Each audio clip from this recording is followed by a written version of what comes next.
Murderous Embrace, a Dracula/Cain and Abel adaptation by Renee Scheib. Copyright 2024. Draft 3. Characters: Luca Moore, younger sibling, age 22, a young, gentle, strong man whose love is eternal once earned. Maverick Moore, elder sibling, age 32, desperate, tired, an impassioned young man whose goal is simply to live. Silas Orlock, progeny to Coven Crisis, looks age 26, timeless, handsome, mysterious. He desires a revival of love in his life. Tuair Renwick, sire of Coven Crisis, looks age 56, elegant, cunning, too perfect. He desires everlasting life. Ashlyn, a lost soul, looks age 27, young, kind, impossibly forgiving. A woman who lost it all and is held back by fear, but loves nonetheless. Marcus, a lost soul, looks age 37, strong, gentle, loving. A man who gave up everything for his family and would do it again freely. Playwright's notes. Characters are listed as male using the respective pronouns. However, this show is available to be gender-bent and should be cast diversely. The ask of this show is to make physical contact and love for others pure. Romantic and sexual moments should be treated with care. Content warnings: explicit language, terminal illness, depression, vomiting, sexual tension/intimacy, fade to black, death, on stage and in dialogue, allusion to baby death, attempted suicide shown, blood, violence, leading to death. Technology notes. This play is both modern and set in the 1890s. Costumes, colors, and sets should reflect this shift. Anything in the brothers' home should be modern. The manor in the 1890s era. Act 1, Scene 1, Murderous Embrace. Moore's family living room and bakery. Light peeks in from curtains over the couch. Outside rain pours on the glass. The couch has been semi-permanently converted into a pull-out bed. Surrounding it on side tables is a mess of medical gobbledygook. The living space looks well lived in, but cozy. Across from the bed is an old TV plus VCR combo. Stairs hidden behind this to an upper floor. An old clock on the wall. There's a doorway to the bakery. It's a small but humble space, where all the preparation happens before the customer's eyes, just behind a glass display case. A register to the far side. A few round tables and chairs draped in hand-woven accoutrements decorate the space. The space is dimly lit. Rain pours outside. A shadow appears outside the bakery door. They begin to knock rhythmically on the glass, like a heartbeat. Maverick, asleep on the couch, suddenly jolts up, moving through the doorway of the bakery. He is stiff. He goes to the shadow, who lifts a hand and rests it on the door. Maverick does the same. The heartbeat is pounding louder and harder than the rain. Maverick tenses and clutches his chest before collapsing with a loud crash. The shadow disappears. Luca enters from upstairs, looking toward the couch. He runs to the bakery and switches on the lights, finally finding Maverick. Bed. I need my bed. Luca helps him back to his bed, where he tucks him in, pressing a kiss to his forehead. He begins to tidy the room, pausing at a family photo before leaving to the bakery. Luca puts on an apron and goes about prepping for the day's work. He hums as he places ornaments on tables, cleans mugs, adjusts books on an open shelf, brews fresh drip coffee. Maverick wakes with a groan, turning to look before turning his back to the noise. The rain, now a drizzle. A jingle of a bell at the entrance door. Luca doesn't notice as Silas enters. Silas uses this to move behind Luca and wrap his arms around his waist. Well, hello to you, too. Good morning, Hummingbird. Good morning, Mr. Orlock. If you're patient, I'll have your... Honorifics. I thought we'd broken that nasty habit of yours, Mr. Moore. Nasty? Is that what you call your poor timing? It's called punctuality, darling. Where's my morning coffee? Almost done. Just a slow start this morning. I'll throw in something extra today if you'll excuse my slip of the tongue. I'll take anything you bake, Luca. And a slip of your tongue is always welcome. Oh, hush. Silas cuts him off with a long kiss. I take it. the city is treating you well. You're no longer breathless when you come to visit. And what with that silver tongue of yours, I'll make it everyone who knows you adores your precious time. Now it's your turn to shush. My silver tongue is exclusive. The city is loud and oppressive at best. My, who's ruffled your feathers? I've rarely seen you so grumpy, unless... You know who makes me grumpy. Oh yes, your gracious host. What's his name again? Ronnie? Luca. Raymond? Lou. Oh, wait, that's right. It's old Spooky Renwick up at Terrace Moor, the creepy crawly master of the night. Keep your voice down. It's early. Silas spies Maverick in the living room. Maverick has sat up. He limps to the doorway, hiding behind it. Silas notices. Is he truly as terrible as you say? He's hosted you this long. A year may be long to you, but it's felt like an eternity to me. He's a cruel bastard who delights in people's misery. Luca offers Silas his coffee. Biting the hand that feeds you, Silas? I thought you were smart. And I thought you were the most stunning creature I'd ever beheld. Silas takes the coffee, then Luca's hand, and kisses the palm before biting at his ring finger. Luca blushes and tries to cover by striking a pose. Am I not still? I'm so sorry, that was just... Luca rushes to the register. Silas follows, going to hand him a credit card that is slightly stained in red something.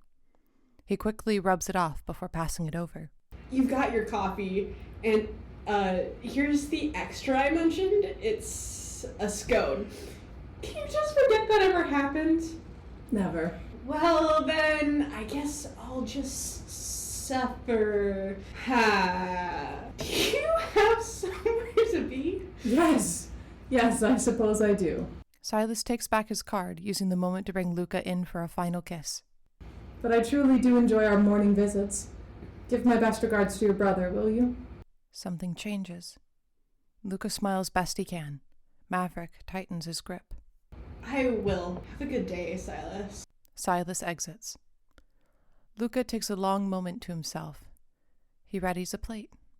While Luca is busy, Maverick returns to his bed. He makes it seem as though he had never moved, pretending to sleep. Luca goes to sit beside Maverick, gently waking him. He offers the plate. Good morning, Mav. How are you feeling today? Any appetite? On a scale of 1 to 10, I've reached about an 8. Oh, well, at least it's not a 9 like yesterday. Can we not mention... Ugh, I really hate you seeing me like that. It's natural. Good days and bad, just like the doctor said. Yeah, well, having your kid brother hold your hair and rub your back while you puke your guts out isn't just a bad day to me. I don't mind. But I do! I fucking hate this... all of this. Why did we... You deserve this. What did I ever do that was so terrible that I deserve to end up like this? It's a fit. As it goes on, Luca must hold him as it racks his whole body. Once done, the two just sit there, embracing. Maverick pulls away. Luca offers him his medicine case, which he takes. I'll get you another. Luca moves back into the bakery. Out of sight, Maverick finally relaxes and shows his pain in full. Who is he? What? Who? The guy who orders a black coffee and gets a free scone? Comes around every morning like clockwork? He's not a cuckoo bird. It's not He's here at 5 on the dot and before the sun rises. I'm sick, Luca, not deaf. You must have inherited that from Dad. Both of you could hear a pin drop during a hurricane. Changing the topic. He must be someone real special. Nope, not at all. Nope, just a friendly regular who enjoys angel cake coffee. Luca, you know I love you, but our coffee is ass. We buy the beans from Costco. They have items at great quality prices. Dear God! So does Mr. Dreamy have a name, or has that been lost to the sea of stupid in your head? Silas Warlock? Ugh. Sounds like old money. Okay, Grandpa. Say what you will, but he is just a customer. Albeit a handsome one, but still, just a customer.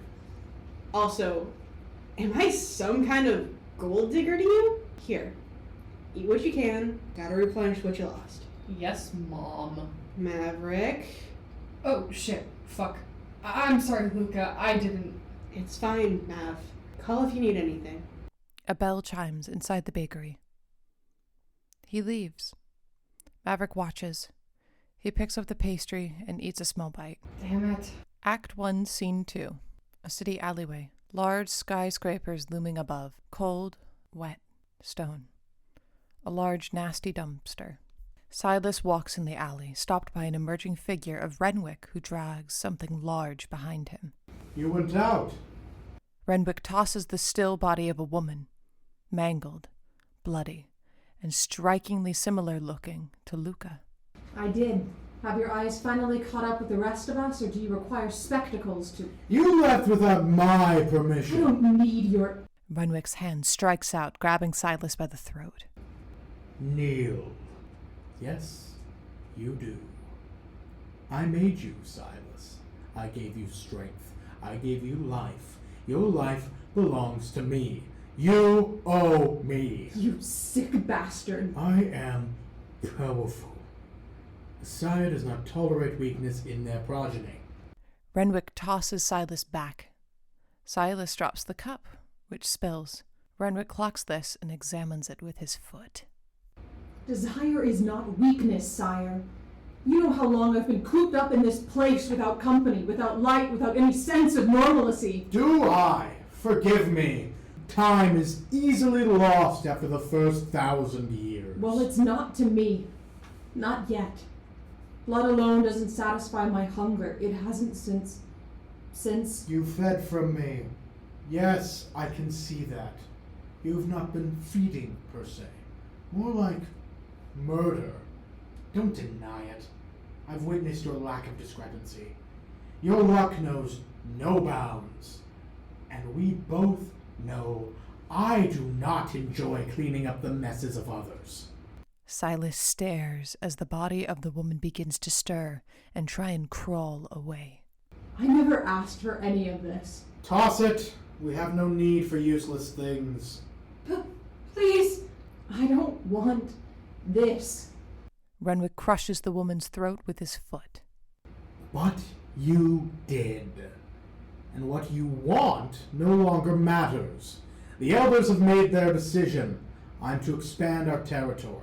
Invitations will be sent to those we deem worthy of joining us.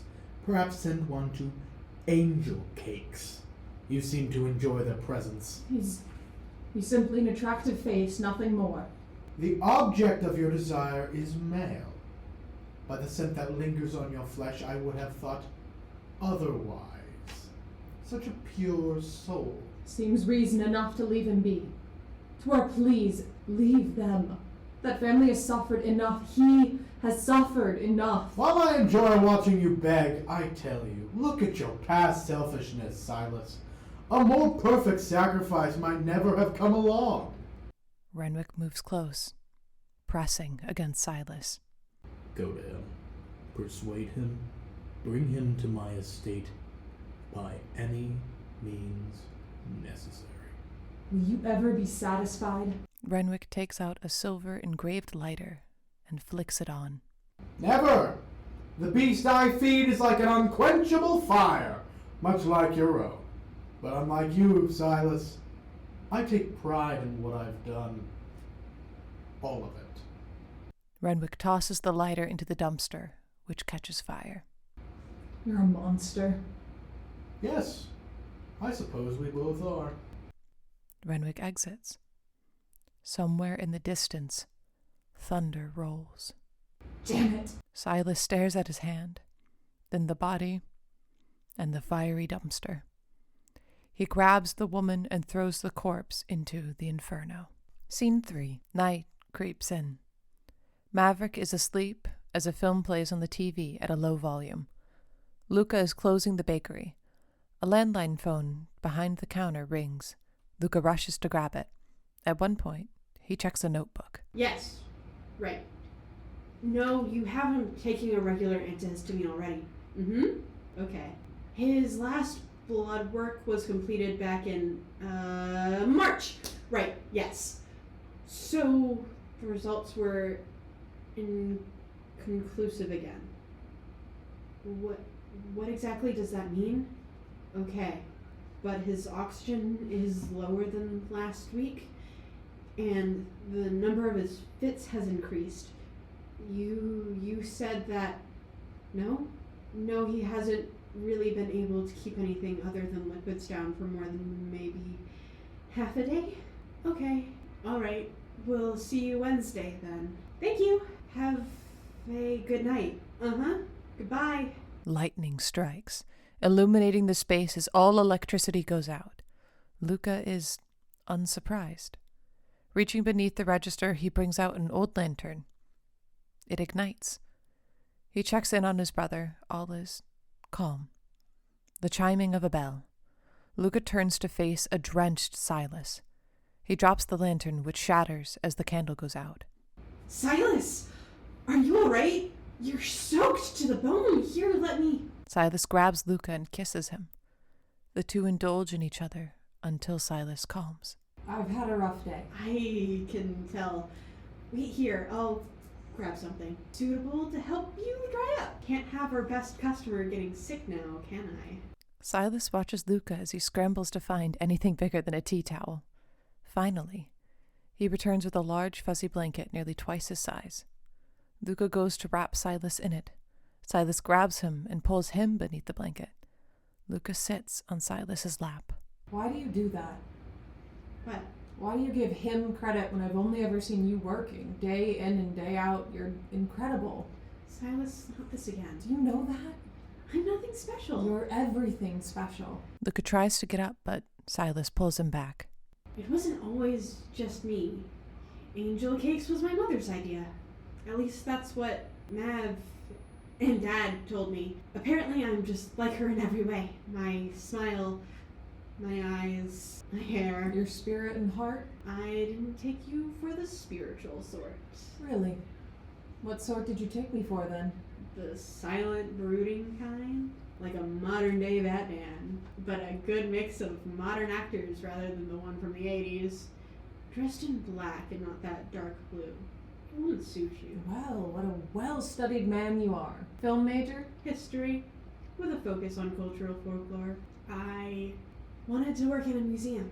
All my business management skills and the minor in baking was from my dad and Mav. He keeps the books I kept. Still does, or? Nope, not anymore.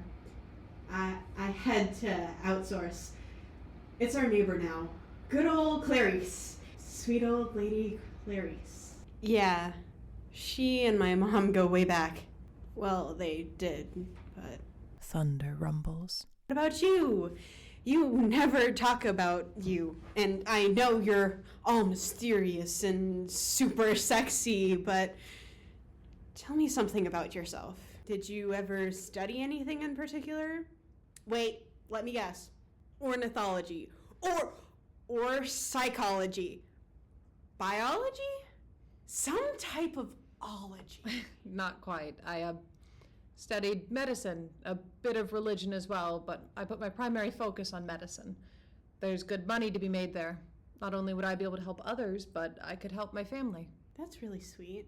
Is your doctorate in any particular field? No, I never got the chance to finish college. My sister, Lucy, got sick with pneumonia.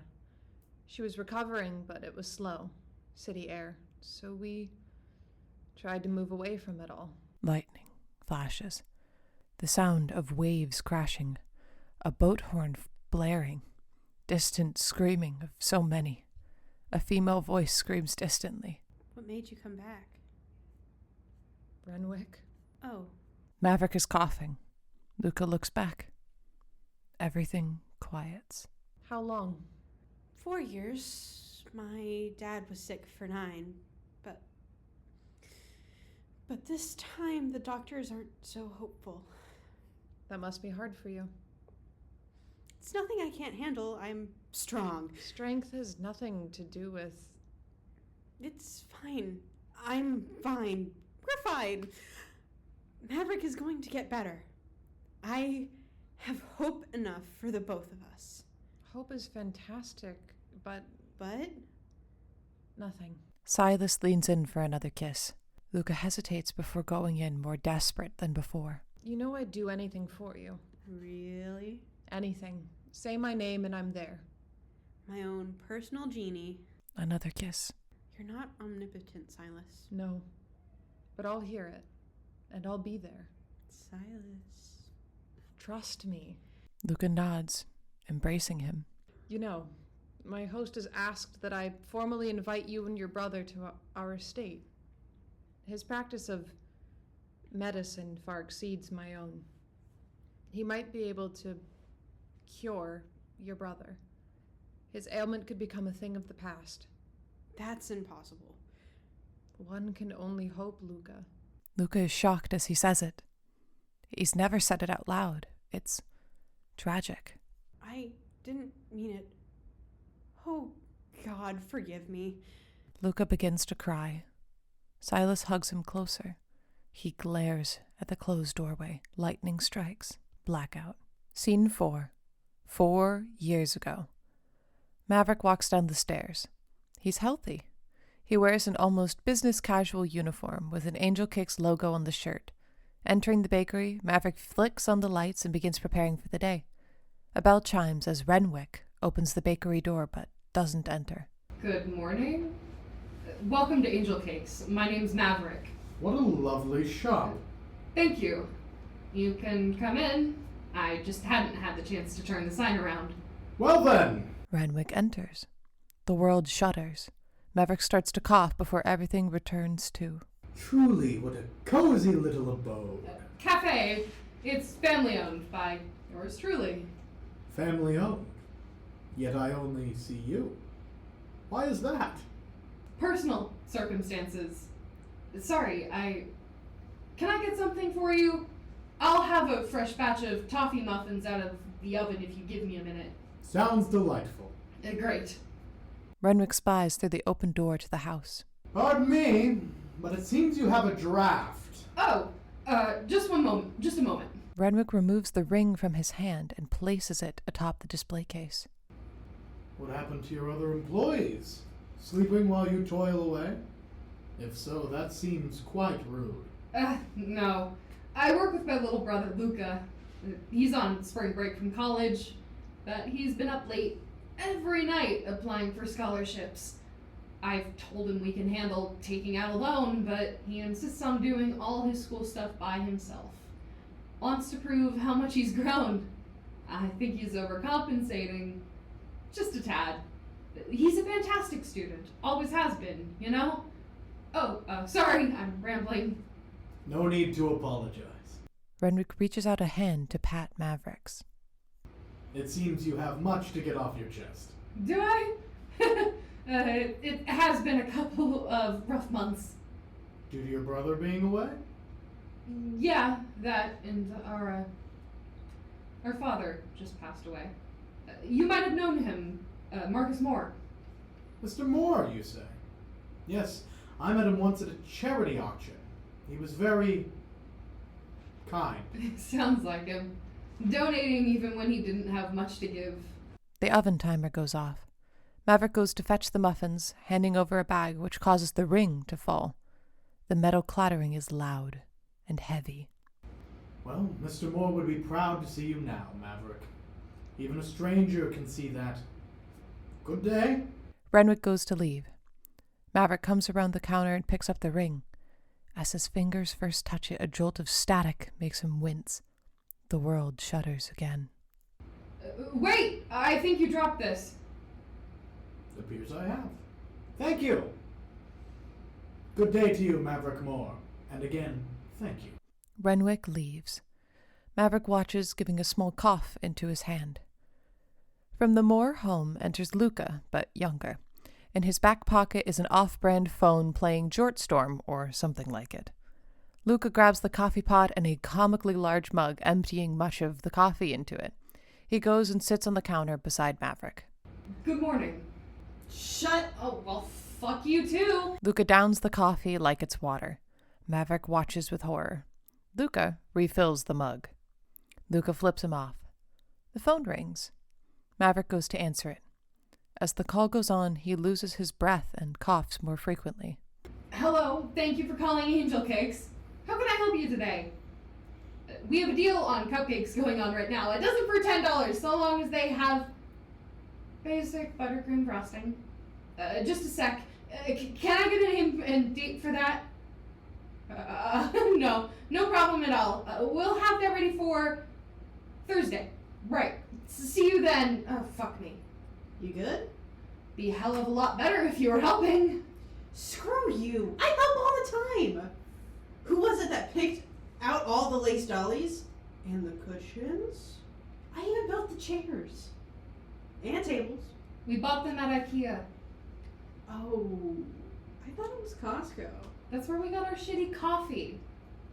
Whatever. It's still better than Starbucks with their shitty double roasted burned beans.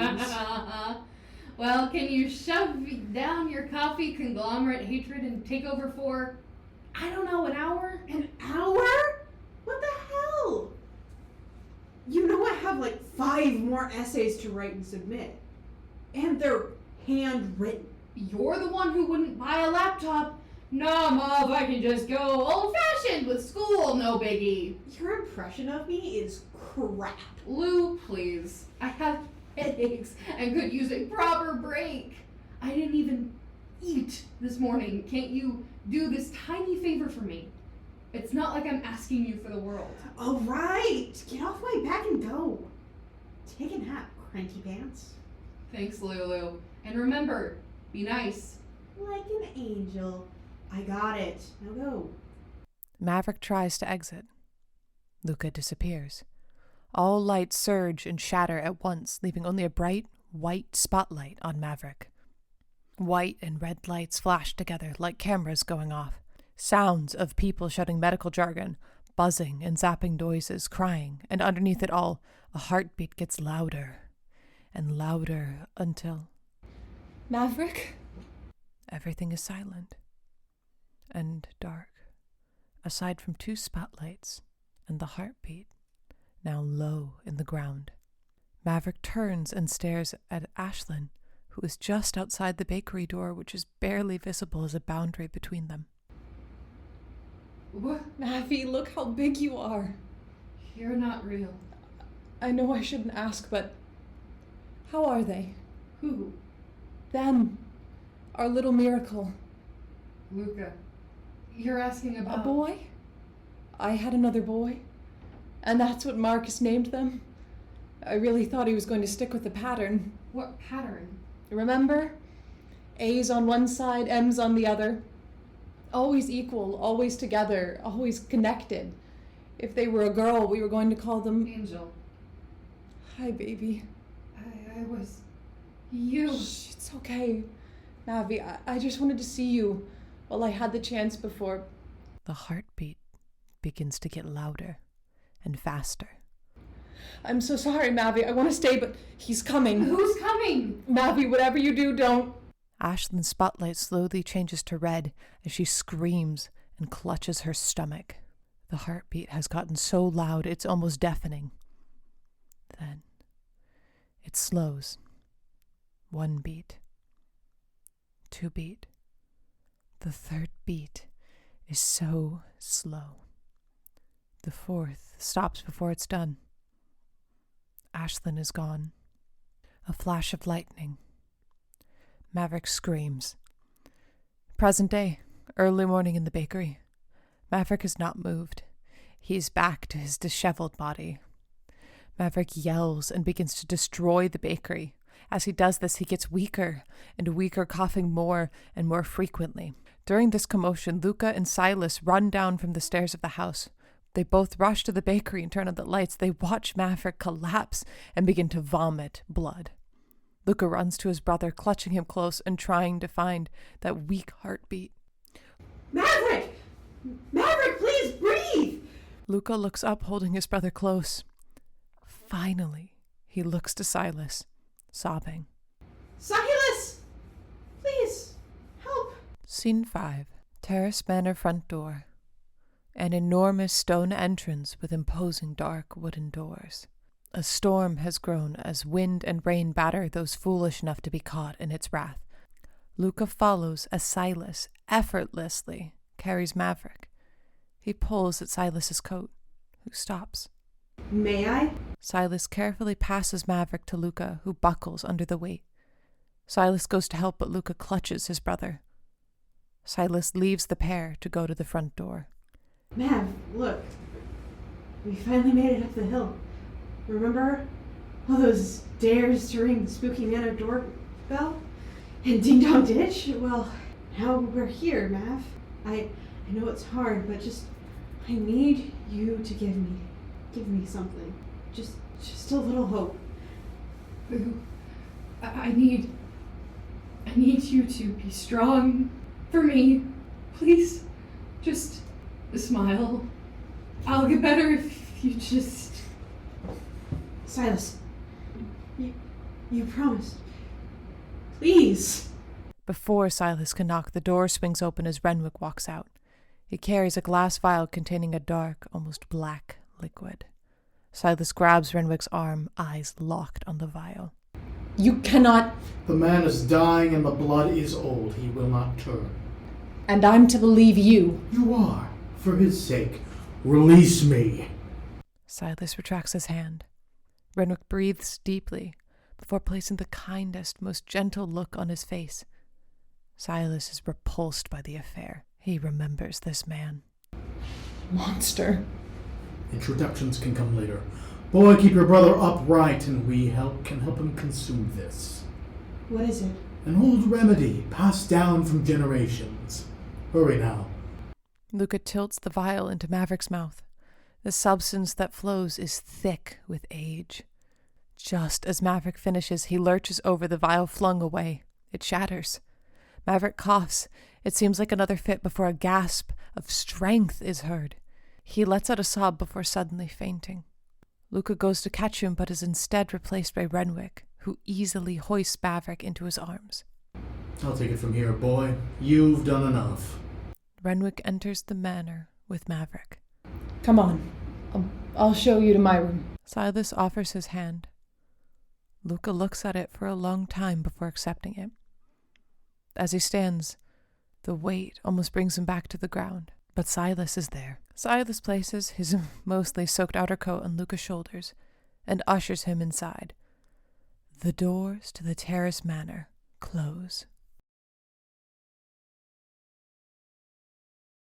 Scene 6. The terrace manor sick bay and lab. A sterile metal bed covered in white sheets, dirty windows, a glass and metal menagerie of frightening medical equipment. An old rocking chair also sits beside this bed. Maverick lies on this bed. Renwick uses a large syringe to draw blood from Maverick. He hums as he removes the now full vial of blood. Maverick comes to. Monster! Not quite. Take a deep breath. Come now. There you are. It's a pleasure to see you again, Mr. Moore, despite the circumstances. Where am I? Luca! Where is he? I need him. Where is he? Safe. Same as you. Do you know where you are, Mr. Moore? I should be at home. Where am I? Who are you? I suppose I shouldn't be too surprised. To Renwick of the esteemed Terrace Manor, at your service. It's a pleasure to make your acquaintance once again, Maverick Moore. You were there. You're gonna need to be more specific. After my father died. You came to the shop. You haven't aged a day. But you have! In body, yet not in soul. Monster, you're the... How fares your strength, Maverick? It's... What did you do to me? Be grateful, you swine. I'm not known for being a good Samaritan. Where is my brother? Fritting about the halls with my progeny. Progeny? Silas, Yes, you're taking this all in stride. I've been forced to adapt my entire life. What's a little apprehension towards strangers. Well then, I suggest you adapt to my expectation. Oh, cut the shit! I don't do disrespect, old man. A man after my own heart, however perverse you seem. Shut it and talk, devil. Renwick grins, flashing his fangs. I do believe a demonstration is in order. Renwick brings his wrist to his mouth and bites, leaving a large, gushing wound. The blood is thick and dark. Crazy bastard, what the hell are you doing? Maverick almost hurls at the sight, but as time passes, the blood draws him in. So many questions. Tell me, Maverick, who was it you saw? What? You were mumbling when I got to you and saved your life. You didn't save me. Luca saved me. Did he? Years of endless doctor's visits, medical examinations, dizzying medications, empty hopes and dreams that you would one day recover. But you didn't, did you? Not until you drank this. I didn't. I wouldn't. Yet here you stand, salivating from the sight alone, and resisting my charm.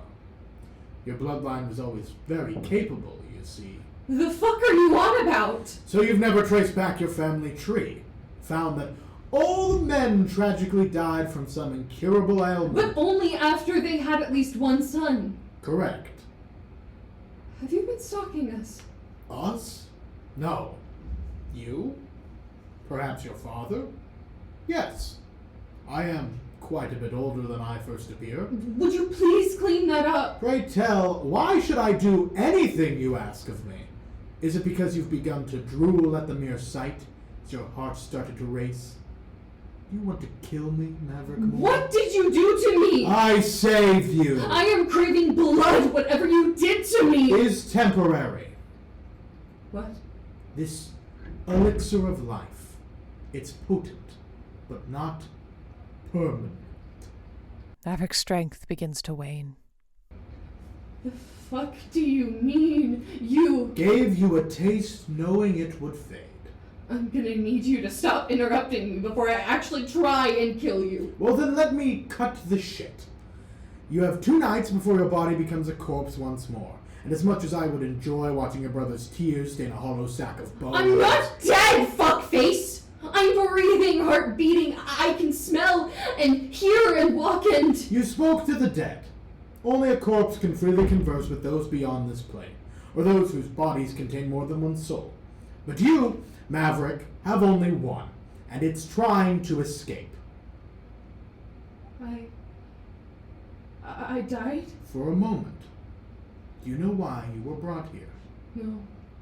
Because your brother trusts that I can save you. Truly. Why would he trust you? How am I supposed to put my faith in a monster? You remind me so much of my progeny. Silas? He was so full of fear when we first met. A young man who was surviving, but no longer living. My first true success as a sire. So, he's like you. Yes, and no. My abilities far exceed his own, including my sense of spying those drowning in despair. I'm not... Your father is dead. Your mother is dead. Your brother is your only living relative, and he has continued on without you. I guess he did. Who was it you saw? An incredible woman. She must have loved you very much. Why did you bring me back? If I was going to then why not let me go? I hadn't seen her for 22 years. Do you know how painful that is to see her and then... Yes, it's tragic, but your potential would be wasted in death. I too have lost someone close to me, but through that pain I was able to become what I am now. A blood-sucking beast. A god incarnate. Sounds blasphemous to me. No one should be able to avoid death, even when it's... Terrifying. Oh, fuck off! And you're not faultless. I've seen how you survive. Living sacrifices. Innocent people. I've seen it. When? A month ago. When I was forced to stay in the hospital overnight, why did I? Obedience comes with trust. I obey no one. And yet, Maverick, you have lived this long because of your potential, your will. You would do well as one of us who walk the night. My care for you is free. If you choose to welcome death, I shall provide a comfortable passing. But if even a sliver of fear passes your mind, I beseech you, reconsider. I offer an immortal life. My clan and I would accept you. How? Why? And you need not answer me now. Go, speak with Luca. Take what little comfort you can find here in my home. But be warned, your life will end by tomorrow's moonrise without any influence. So I suggest you consider and choose wisely. We only get one life. Maverick struggles to stand, his face betraying his fear.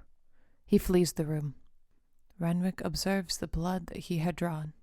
A more perfect sacrifice might never have come along. Cora, my dear, it will all be worth it. To us. He drinks the blood. Blackout. Scene 7. The Terrace Manor hallway. Tall windows, plush red carpets on a wooden floor, sconces with dim flames, red patterned walls. Luca and Silas travel down the hall with differing levels of energy. You know, this is only the second time I've seen more than 3 people in this estate.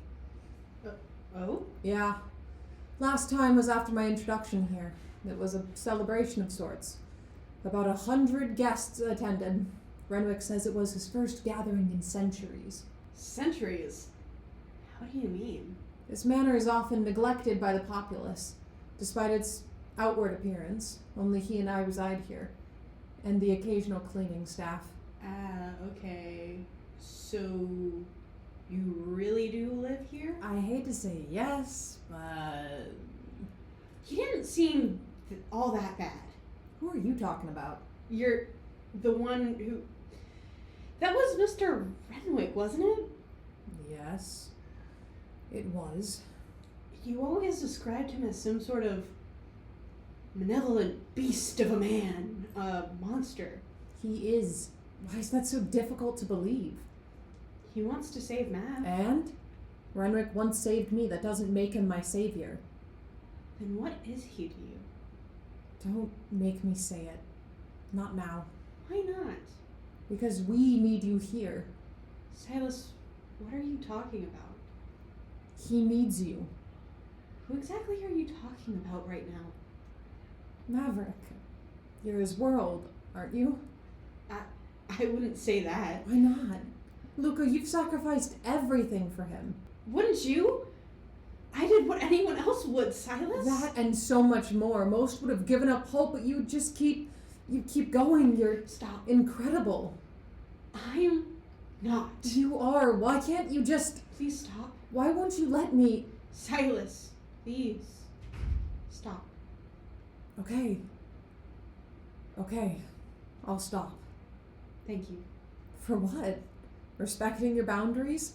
It's the least I can do considering the circumstances. No, thank you for being you.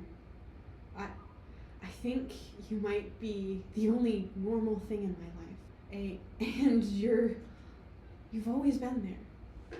Even if it's just for our shitty coffee and baked goods. It's stupid, but having that one constant throughout all this, whatever this is with Mav, kept me going. Thank you, Silas. The two have come to stop outside an intricately carved door. Silas goes inside during Luca's rambling. You know, I thought this place would be warmer. It always looks so cold from the outside with the stone walls, so I told myself nobody would live inside if it was cold. But I guess I was wrong, because here we are, and it's cold. Really cold. And the upholstery looks super warm and soft, but somehow it's not. And I guess you always wear lots of layers, but I just thought that was because of low blood pressure. They say that bad regulation means you feel cold, right? And the theme of the manor is red, with the red rugs and the portraits and the wood staining, and red is warm. At least that's what I think when I see... Silas comes back out with a large plush blanket. He wraps both of them in it as he kisses Luca. You're cute when you ramble. I do not. Silas kisses him. He continues to interrupt with kisses. Maverick enters the hallway and watches from afar. My turn. What do you think when you see red and white together? I think of love and... Pink! I think of pink! You truly are something else. Oh God, I'm so sorry. I know you were trying to, at least I think you were. Is this too much? It's just so much is going on right now, and I'm not even sure if Maverick is... Maverick coughs, revealing himself. Seems he's fit as a fiddle. Holy shit, that's not it. Mav? Luca wiggles away, running to Maverick.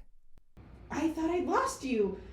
It was like Dad all over again. I'm not going anywhere, Lulu. But you're okay now. What did Mr. Renwick say? Is the medicine working? Are you cured? Not quite. Listen, is there somewhere we can talk about all this privately? I think so. Is that okay, Silas? Of course. Here, let me get you both a change of clothes. He does so.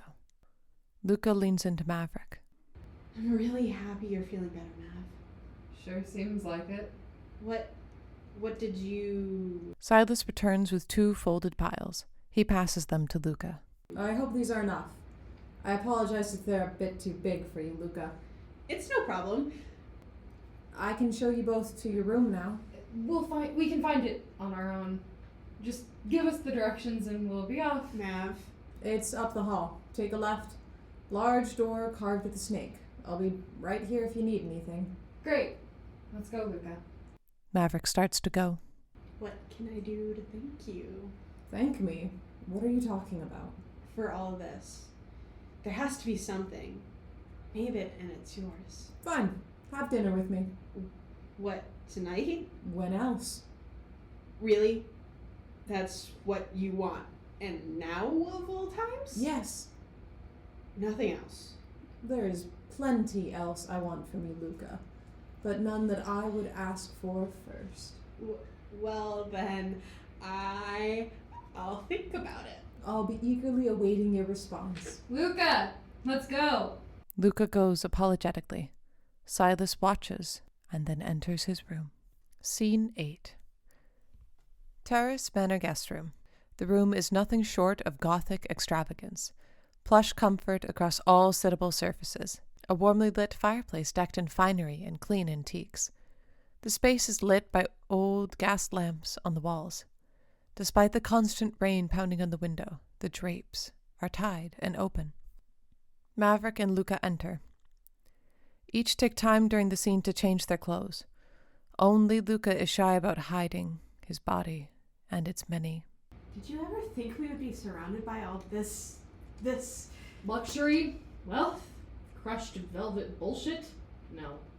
not even in your wildest dreams? No. Really? I feel like we're on a TV show, like Carnival Row or one of those Resi games my dorm mate used to play. This isn't a game, Luca. We're stuck in a creepy mansion with 2 monsters. Mav, we're not stuck here. If you're feeling better, we can go. And I wouldn't say that they're monsters. What do you know? I know that without Silas and Mr. Renwick, that you wouldn't be here. And who told you that? Your freaky friend with benefits? Mav. Didn't you ever think there was something off about this? Any of this? Him! I have felt like something was wrong for 4 years. What's a little more? He makes me happy, Maverick. But this isn't about me, so will you please just tell me what's wrong so we don't have to fight as I drag it out of you? Isn't that supposed to be my job, little brother? Then act like it. Excuse me? Fuck it. Bring it on, big bro. Grill me. Make me spill my guts. Fine! What's going on between you and Mr. Oral? Orlock. Not important. Wow, yeah. That really makes me want to talk to you about my love life. Holy shit, you're joking, right? I mean... Luca, you don't even know him! I think a year of coffee and sex means I know some... Gross, didn't need... Gross? This is coming from a guy who only ever had one girlfriend. We were together for 12 years. And where is she now? Because she left because she couldn't handle the thought of being with a dying man. I loved her. I know. Sorry. You always disliked her. What? You can't hide it from me.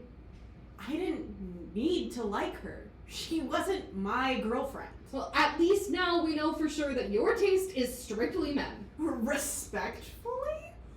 What the fuck are you on about? You were sucking his freak face like a...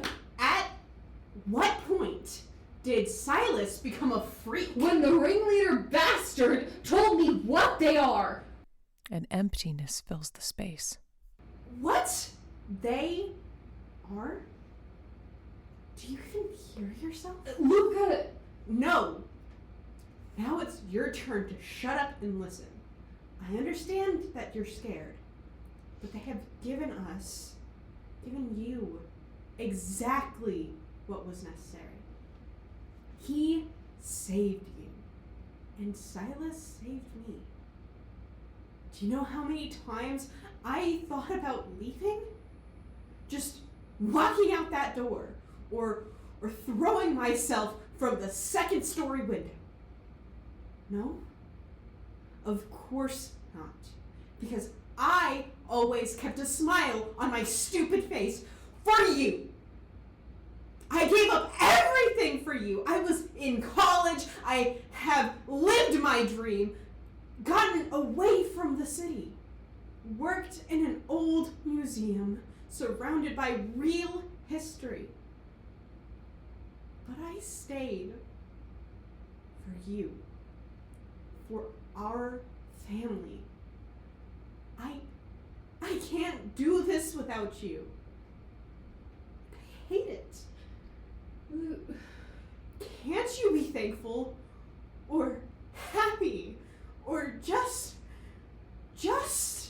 Luca, please. This place, no, these people aren't right. I don't care. Luca folds up the blanket and heads to the door. I'll be back. No. Don't wait up for me. Luca leaves. Something overcomes Maverick. First emptiness, then rage. A sharp ringing noise fills the space as the rage continues. He stops. So does the ringing. A knock at the door. Maverick runs to open it. Luca, I'm sorry about what Son, we need to talk. The door reveals Marcus. Scene 9. Terrace Banner, Silas's room. While still in the style of the manor, it is remarkably lacking character. The colors here are more faded. There is no shine or glamour. A 2-person table is set with a large silver tray covered in charcuterie goodness, paired with a red wine. Silas is pacing. He stops and pours a glass of muddled wine. A soft knock at the door. Silas opens it, taking a moment to compose just before, then sees Luca. What happened? What are you talking about? I'm here for dinner. Nothing more, nothing less. That is, if you'll have me. Of course. Any chance I can convince you to reconsider the nothing more? Depends On what exactly? on you warming me up. I can offer you many a service for that. Gestures to the bath. Luca looks and gawks. Oh my god. Silas! I meant a fire or something. We went at it for hours last night. I'm not a rabbit. Sorry. Wine? No, I had a hard time lighting the fire. Where are the... Do you use matches? Silas hands them to Luca, who lights the room. Do you want to... No. Right now, I want a distraction. I can do that. I made dinner. Offers Luca wine and refills it often. You're such a gentleman when you want to be. Nothing less for you. But if food alone isn't enough for such an ample mind... Complimenting my mental prowess will not get me into your bed, you behemoth. I am not. Well, only for the one I love. You love me? I do. Well, don't be so honest about it.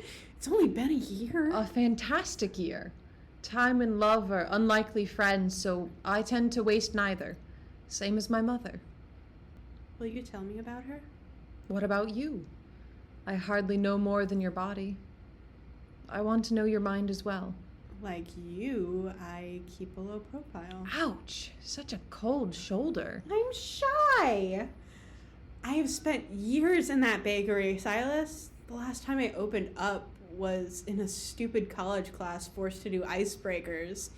They made me reveal my deepest depths. Like what? Your favorite color? That's green, and no, it was my favorite cookie. Oh, Lord, have mercy on your soul. You had to tell a room full of strangers that your favorite cookie is white chocolate macadamia. Shh! What if someone hears you? All right. How about a game? Like what, would you rather? I was thinking 20 inquiries. Questions.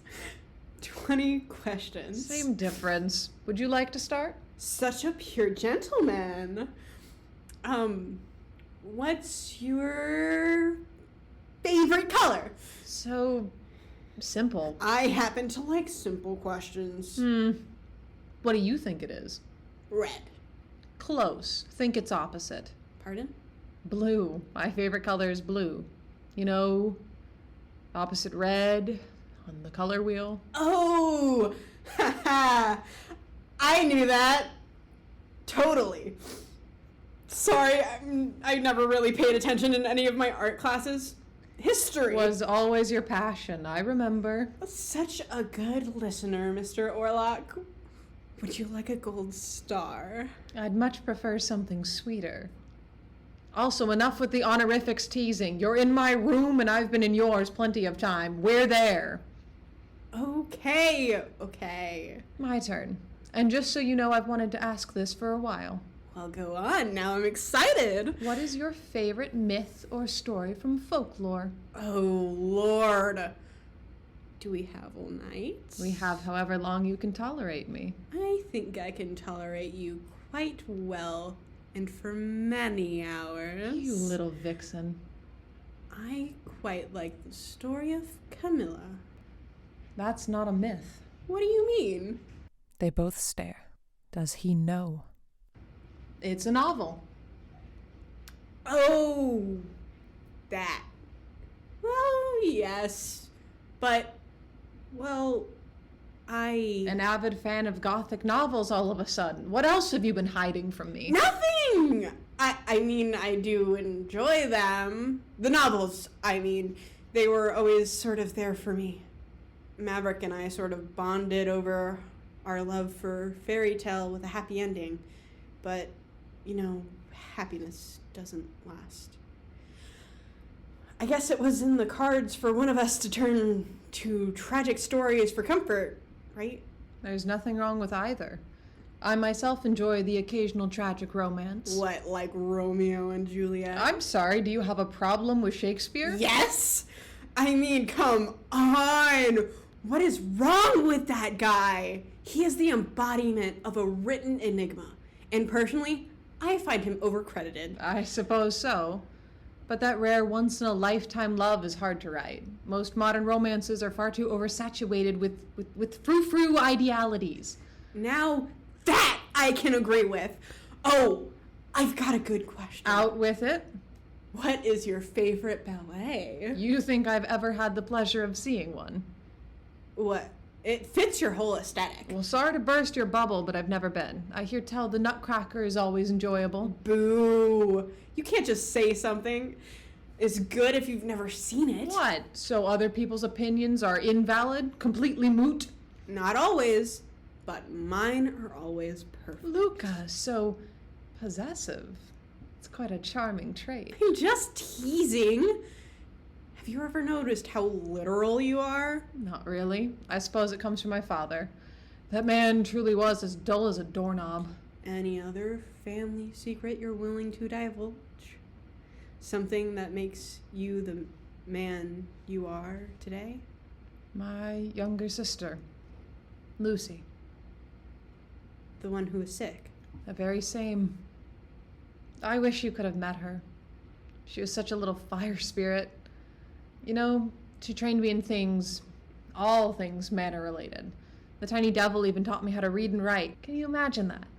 5 years her elder and I couldn't manage my own illiteracy. She sounds lovely. You two actually share something in common. What's that? Your nickname. I used to call her Lulu. It might be a bad time, but I've always hated when Maverick called me that. What? Why? It just never fit. I've never liked my name before, so why would shortening it make me happy? It's just made me so mad. Ugh! It's stupid, right? How you feel is not stupid, Luca. It's shortened from Lucania, is it not? Meaning bringer of light? Supposedly. My dad's to blame for that. Why do you hate it? I mean, what light have I brought into this world? I killed my own mother, just being born. Luca. I mean, if she never had me, Maverick would have had his mother instead of a fucking bratty little brother looking after him. Luca, you are not a brat. You are worthy of life, same as your brother. No one would choose one life over another. But nothing. It was due to complications, no? The strain. She bled out not long after I was... Do you believe she blames you? That anyone blames the baby who had no control over anything? I think Maverick does. Has he ever told you that? No. Silas takes the wine from Luca and embraces him. Then put it out of your mind. Is that what you do? What? Put the pain out of your mind. I see you, Silas. I've lived with those suffering from chronic pain far too long not to notice the signs in others. Silas moves away. It's nothing. Silas, why are you here? In this manner? In this city? With me? Because he made me. To air? How? The air changes, and possibly we can see what happened. The day we left home, it was just my mother, Lucy, and me. A few bundles of clothes, too. We couldn't afford to keep much else. We only took what we needed. It was going to be the same as all the other times we couldn't pay rent or the house just fell apart. Honestly, I can't remember how often our coffers ran dry and we were forced to... But this time it was different. We were going to find a home. I'd saved enough. I was going to give my family the life they deserved. The second we got on that damned ferry, the mist came. It was so thick you could barely see your hands in front of your face. I could feel the waves as they pounded against the hull. I didn't know what was happening, some sort of sudden rainless squall. Then a man shouted from the bow, "Whirlpool." It was impossible, but down we went. I still remember how it felt. The cold, the dark, the daggers in my chest as the air in my throat was replaced by salty brine ripping at my throat. I watched my family sink into that watery abyss. I was ready to follow them. Instead, I woke up here, strapped to a table with that man forcing his bloodied arm in my mouth. It all went crimson. I killed so many, Luca. Renwick locked me up. I even tried to starve myself, but he wouldn't let me. Once every decade, he'd force me out. So I fed, just as he told me to. The day we first met. Were you planning on... No! Yes. Honestly, I don't know. But I didn't. And I'll never regret having met you. Why? Because you were the first person who made me feel like I was still alive. That I had a home again. So long as you're with me, I'm home. I'm sorry, I know that doesn't make any logical sense. Luca hugs Silas from behind. No. It doesn't. But I don't fault you for that. Luca, I'm so sorry. If I'd never walked into your life, Renwick wouldn't have found... Then Maverick would be dead. And I would be too. I couldn't have kept going if I lost Mav. So, believe it or not, you broody bastard, but the day we met was the most bittersweet moments of my life. And I will always treasure that. Always. I never noticed before. You're so thin. So cold. Would you let me warm you, Silas? The two share an innocent kiss. You're an angel, Luca. Pure as the sun. Would that make you the moon? Just chase you as the night chases the day. I would be honored. You're not afraid. Of you? Yes. Never. I could hurt you. A year of physical vulnerability, Silas. If you wanted to hurt me, I'd have been dead long ago. How long have you known? A while. You're not exactly hiding it. I mean, the way you speak, your choice of dress, hell, your endless stamina in bed. Not to mention your lack of love bites. Well, you do enough biting for the both of us. You're such a scoundrel. I thought I was a gentleman. That too. And your heart. It's always beat too slow. I should have known your cuddly nature would expose me. 200 years and I'm still not used to this. Still, you're quite calm about the situation. Oh, please. I was exposed to all sorts of modern and ancient myths on your kind well before we met. Do you, have any questions for me? Do I? Firstly, you don't sparkle, so what's up with that? And can you eat? I've sold you so many scones to not be concerned about food waste. What about breathing? Is that all just a practiced motion, or does your body actually still require oxygen? What about the myth that you can't cross running water? Do you have a second pair of teeth, or just sharpened canines? Okay, well, the sparkle thing is bullshit. No idea what dumbass thought we have gold in our skin just because we're undead. I can eat, it's just sort of empty calories. It doesn't sustain me. I'm pretty sure I breathe, considering everything. As for the water thing, I've never noticed that I couldn't, and considering that I do bathe regularly, let's just assume it's misinformation. Oh. Huh. Okay. Yeah. I guess we shared a, shower or two. I'd say don't remind me, but those nights were some of my favorites. I'm glad.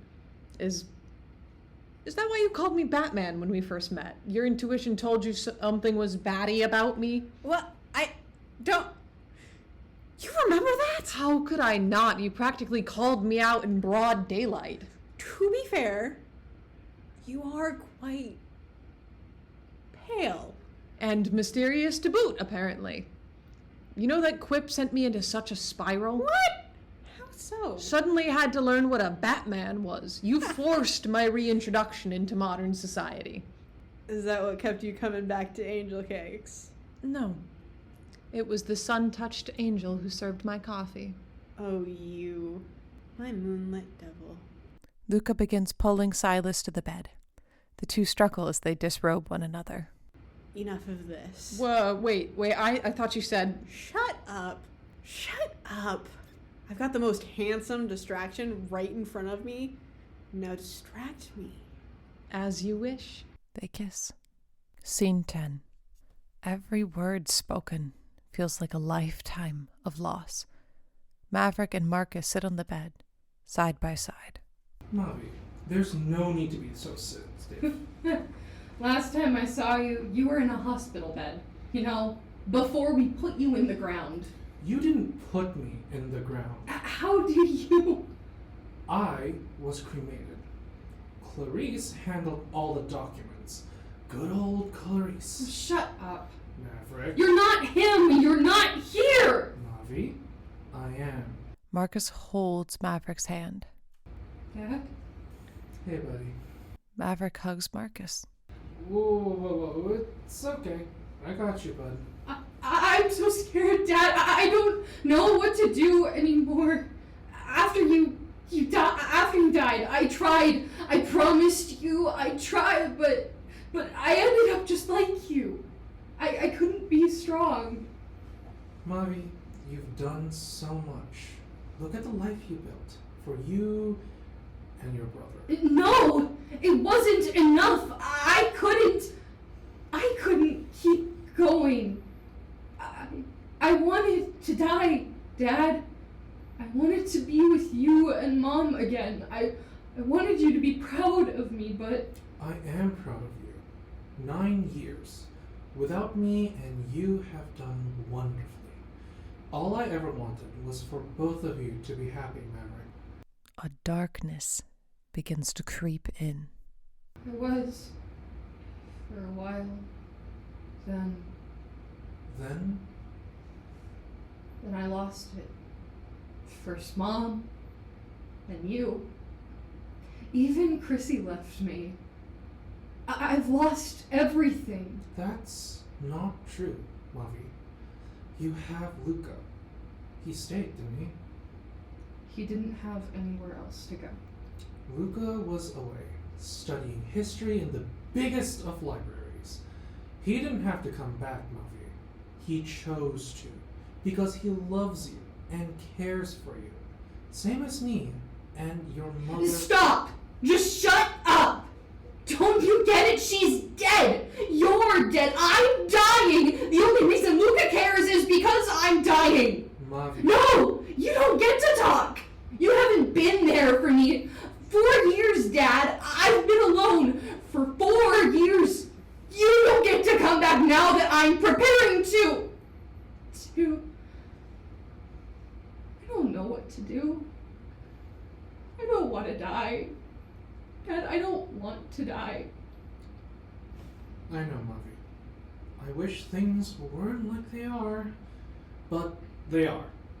I tried to keep my promise best I could, but life had another plan. We want you to be happy. And what if my happiness came from his death? Whose, Mavi? Whose death? Don't make me say it. Please? If you're considering murder, then you'll have to say it eventually, Maverick. I didn't raise a killer. You barely raised me at all. No matter what happens, Maverick, I want you to know that I love you, and I'm proud of the man you've become. Regardless of what happens next, I love you, son. Marcus is being called away. A hospital bed appears from the dark. Ashlyn is laying there. A loud heartbeat is crawling through the floor. Dad? Wait, I don't want to see this. Please don't, Dad! Marcus goes to Ashlyn and takes her hand. Hey, honey bun. How are you holding up? Not good. Marmar. I think our little angel is moving a bit too quickly. Just like their mother. Marcus, we knew the risk. I know. And you promised me. I know. You have to take care of them, both of them. I will. I'm sorry. We were supposed to live happily ever after. Marcus, I don't regret anything. Look at what we built in just 9 years. A home, a business, a family. It won't be much of a family without you. Maverick needs... He has everything he needs with you and his soon-to-be sibling. Does he know? No. Good. I think I've known for a while, Marmar, that if we had this baby, I wouldn't make it. I know. I love you, Ashlyn. I love you, Marcus. That heartbeat is deafening. The lights surge, then explode into darkness. Lights rise dimly. Maverick is alone. No, please come back. Mom, Dad, Luca, anyone? Please, I don't want to be alone. The creaking of a large door. Renwick comes into the light. I'm here, young one. I heard your call. You're frightened. Shut it! I see who inherited her mother's calm demeanor. Maverick roars and attacks Renwick, pinning him down, fully enraged. I'll rip your fucking throat out, you blood-sucking bitch! Do you truly believe that you belong out there? Renwick's hand crawls up Maverick's throat before flipping them and switching their positions. So many years being disconnected from the world, you must know it has moved on without you. Burn in hell! Such a pity for someone so young being born to die. Fucking demon! Demons have fangs too. Maverick takes the upper hand again. Renwick is enjoying the affair. Stop talking before I bash your skull in. Such a monstrous thing to say. I'm nothing compared to you, bloodsucker. Really? Who has who begging for their life? I said shut it. I'll take that anger, Maverick. I'll take everything you hate. The fear, the pain, the desire you can't hide. At what cost? I'd rather paint your walls black with your rotten blood. Such a vile tongue. I can take that too if you'd like. But I know what you want more. I want nothing from you. You want to live, do you not? Maverick's rage begins to change. I do. But I know what you'll ask of me. I can't do it. I won't sign your devil's deal. It wouldn't take much. Lord knows I spent a century with mine. But yours could end in a single night. Just one price to pay. You were chosen for this. Why give up such perfection? Please, make the pain go away. You could be incredible, strong, powerful, alive. How could I go on? They left me. My sweet Chrissy left me. My world abandoned me. I'm nothing. You are everything, Maverick. Won't you let me change you? Make you more than you could ever be. Does it hurt? Only for a moment. But tonight, I will simply give you a taste of what we could be. You'll give me nothing. Maverick grabs Renwick and exposes his neck. I'll take what I want. You said you'd give it freely. Whatever I want. As you wish. Maverick feeds from Renwick. Scene 11. A liminal space. Luca enters. All this time, I think he hates me. Maverick hates me. He does hate me. Renwick enters, dragging Cora, played by Ashlyn. He's strangling her with a long pocket watch chain. The metal burns his flesh. Ticking radiates through the space. He wanted to die, and I kept him from it. I kept him alive. Why? Why did I do that? Because he didn't tell me? Because he didn't tell me? How could he? That's insane! Am I a bad person? Do I deserve to live? Cora stops struggling. Dead. The ticking stutters. Renwick releases her binding and turns to his baby. Good morning, my little princess. Yes, I know, I'm late. I'm sorry. I was dealing with your mother. I know how you hate to see us fight, but it's all right. Everything is going to be fantastic. She's gone. I'm going to be stronger than any of my name, even you. I'll be able to protect you from the world, to mold it in my image. It will be perfect. You will be perfect, my dear. I will have perfection. He wants to live. Shouldn't I want that too? I do. I want Maverick to live a long life. I want him to find love and passion.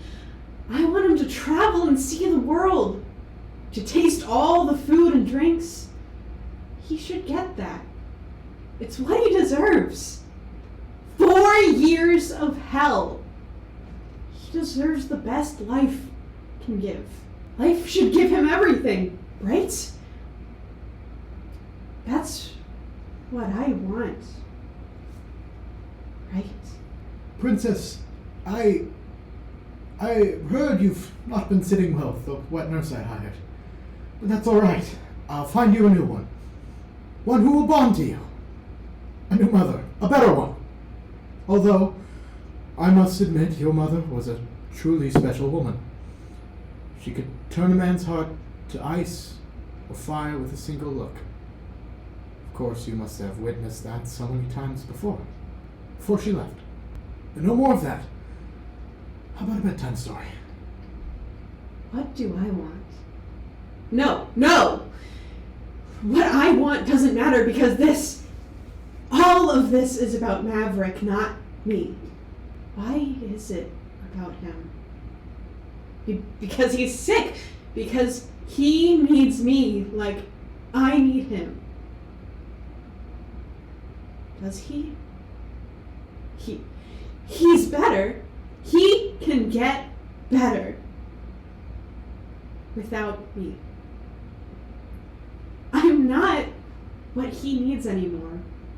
Did he ever need me? Did I just need him? Was this ever about Maverick? Yes, of course it is. This has always been about him. Always about him. Princess, please. Your cry is so shrill, even the birds have fled. Why won't you call? Is it something I've done? Was it the bedding? Your clothes? Your teeth? What, darling? Tell me! But how can you? A mere babe with nothing but a head full of storm clouds. Come here, I'll hold you just until that storm blows over. I stopped living. I gave up everything. And for what? For him. Right? But I want to... What do I want? What haven't I had? I had a loving home, a great father, life experience in the business world, a warm community, a brother who took care of me until I took care of him. But I chose that. That's not on him. Nobody else made me stay and take over the bakery. Can you ever forgive me, Princess? They've asked it of me. If I hope to gain what I have always desired, I must. As a member of the Crisis, we are to leave all mortal attachments behind, to purge ourselves of this sin. It was so easy. I've taken care of so many with my bare hands, or blades, or even bindings around their throats. I took your mother away in the same manner in our marriage bed. I feel no guilt. But now, looking at you, you're so small. I remember your birth only a year ago. It was so laborious, and yet once we held you so frail, you still are so precious. Why is it only now that I hesitate? I remember you, my princess. Always. You shall be burned into my heart. Let these flames wash away all your pains, and mine as well. Forgive me. Renwick lights his lighter. But now, I love someone else. It's different, but it's still love. That's okay, right? I can love two people equally. I love him, and that's my choice too. I chose to fall in love. I want to love him and be loved in return, but I want my brother to live. Blackout. Scene 12. Luca is quietly crying, sitting next to Silas, who remains asleep. Luca suddenly goes silent, spotting the leftover wine in glasses. He goes for a glass, hesitates, then smashes it on the ground and goes for the shards. Silas wakes up, sees this, and forces the shard from Luca's hands. Luca, what are you doing? Are you hurt? Show me the cuts. Hold still, we need to get the glass out. What were you thinking? That Maverick would be better off without me. What? Silas, why did you bring me here? To save your brother. That's what you wanted. Right. But why let me stay? Why is Maverick suddenly screaming monster? What price do we have to pay in return for your saving him? Nothing. Silas, please don't lie to me. Not now. You. What? You. You're the price. One life in exchange for the one that would be unending. I have to see him. Luca. I have to go. Luca, please. I'm sorry. Luca rushes out of the room, barely taking the time to throw on a discarded shirt. Please. Not again. Don't leave me alone. Scene 13. Somewhere, a clock is ticking, its rhythm like that of a heartbeat. Maverick sits alone on the bed. Luca quietly slips in. How was your date? It was nice. Yeah. He wasn't. Nope. No monsters here. Ticking. I guess I was wrong. I wouldn't say that. Mav, you know that I love you, right? Yes. The ticking is louder. Do you love me? The space is suddenly still. No sound, no movement, just this. Of course, I love you, Luca. You are my world. Luca sobs. They embrace. Luca holds so tightly, it's hard to see his face. I love you, Maverick. No matter what happens, I will always love you. Maverick understands. Are you sure? Sometimes I can be such an ass. I'm sure. I love you, Maverick, forever and always. It hurts. They know. The two sit embracing. Renwick silently emerges from his hidden place. Maverick watches him with murderous intent. The sun comes and goes. Scene 14. Renwick knocks on the wall. It's time, demon. Maverick stifles a building growl. Slowly, he untangles himself from Luca. Mav? Don't worry. I'll take care of everything. Renwick and Maverick exit, bumping into the frantic Silas as they go. Silas rushes to Luca. Show me the marks. Did he hurt you? He didn't try and... No. Why is Renwick celebrating then? He told me. He said the ceremony would take place as planned. It will. Luca, you don't have to do this. Silas. No, I know what you're doing, and I want you to be happy. Then let me do this. It's my choice. I've studied enough ancient rites to know what this all means. Every ceremony needs a willing sacrifice, and I'm willing. Please. Are you? Was everything between us a lie? A good life full of love? No! Then what makes that dying fuck more important than us, than you, than me? He deserves to live a full life. I've had it good for 22 years. That's enough for me. I don't believe that, and neither do you. What would you know? You don't speak for me. Please, Luca, I don't want to lose you. We can leave together. And go where? Anywhere. We could leave the country, travel the world. My entire life is here. I've only ever left for college, and that was hours away. Now you want me to just leave? You'll be leaving it all either way. And that's my choice! Luca, I don't want to be alone. Please, I beg you, live. I'm sorry. Just let me stay with you. Until the end. Scene 15. A liminal space. Both Moore brothers stand on opposite sides of this empty space. Maverick stands tall. Renwick slowly removes his shirt and takes his time examining his flesh. He takes a bristle brush and scrubs his skin. Renwick presents a dark-collared shirt and helps Maverick dress, leaving the first few buttons open. Suddenly, he strikes out and bites him from behind. Blackout. Lucas stands already in his undergarments. Silas slowly admires him as he helps him dress from the bottom up. Here, the touches are welcome. All of the pieces are white. Silas reaches Lucas' chest.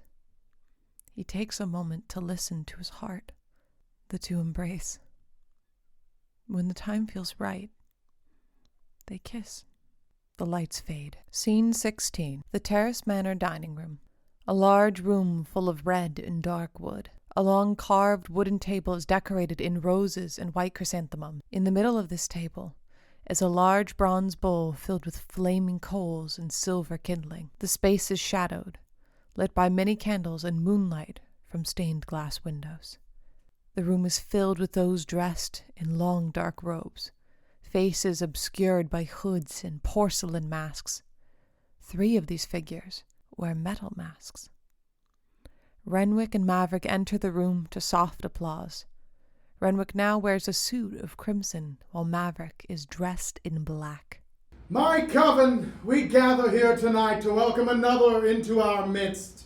Maverick Moore has been chosen by me, by my grace. The venom has taken hold in his body. His flesh has been made ready for his transformation. Silas and Luca enter. Silas wears a gold and deep blue suit with a matching mask. Now he must choose this eternal life. The Crisis Coven welcomes you with open arms. You're here.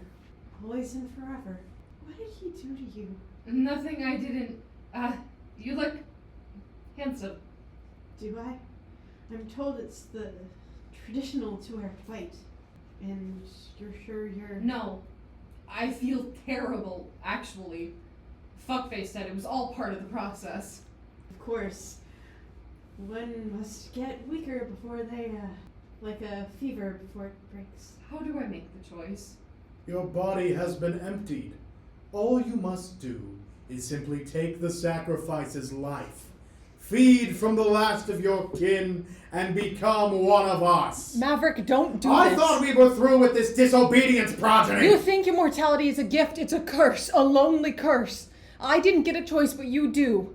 And if the price of that is his life, then it's not worth it. Silas, that's not your decision. I tried, Luca. I did. I can't sit by and watch you trade your life for someone as selfish as him. Want to know something, Maverick? Your brother came to me last Silas, night. don't. I already know. You two shared a He lovely... tried to kill himself. Somewhere, a heartbeat begins to drum. What? So much for familial love. Luca, is that... No! Yes! I was scared, but I'm ready now. He was going to slit his wrist just to get away from you. Silence! Somebody escort out this repulsive worm. I will deal with you after the ceremony. No, you can't. I can't do this without him. Don't leave me alone. Luca? Luca's rationality is abandoned. He grabs at anyone he can reach. Maverick, please don't let them take him. I can't do this if he is. Please have mercy. What I do with my progeny does not concern the likes of this pathetic mortal. Cease your incessant tears. If a baby can die without a fuss, then so can you! Renwick grabs Luca by the collar and lifts and slams him into the table. Don't touch him! Weakness! I thought I warned you, Silas! I do not tolerate weakness! Renwick uses a candle and pours hot wax onto Luca's face and hand. You liar! Renwick slams Luca's head into the table with each exclamation. He wasn't to feel any pain! There is always pain! And he will continue to suffer until you put him out of his misery! This is your price to pay! Luca! Maverick lunges towards Renwick and the two fight like feral beasts. Silas fights his own assailants just to get to Luca. This is my choice! It is! This is my eternal life! You'd be more powerful than any before you! Maverick has gained the upper hand, slamming Renwick to his knees. Luca struggles to stand behind them, reaching for a weapon to defend with. Maverick grabs Renwick by the throat as he laughs. I've never been worth much of anything. But you should have known, Master. Us Moors always bite the hand that feeds us. Maverick ferociously bites and tears at Renwick's shoulders as he screams. You wretch! I can give you everything! I've had everything I have ever needed. I don't need anything more than what I... Die, you fucking monster! I was going to give up everything for you. I lived like a fucking slave to your whims. You raised me. I needed you. You monster! Die! Just die already! Luca uses a knife and begins to stab Maverick repeatedly. Luca! No! A high-pitched ringing fills the air, choking out any sound. Silas runs to Luca, pulling him off his brother's dead body. Renwick tries to plead with the robed figures, who leave. Silas seems to be saying something. Luca is shaking his head no. Renwick begins to approach. Silas forces Luca's head back and goes towards his throat. Crunch. Blackout. Scene 17. A tree somewhere. A large ancient tree stands on a hill outside the city limits. Beneath the tree is a fresh mound of dug earth. Luca enters dressed in mourning attire. He cradles one of his hands to his chest, burned from the wrist to the fingertips. He kneels before the tree. Silas approaches slowly, carrying a bouquet of flowers. Don't touch me. Luca. You're sick. A sick bastard. I know. You took everything away from me. I know. You killed him. That's not true.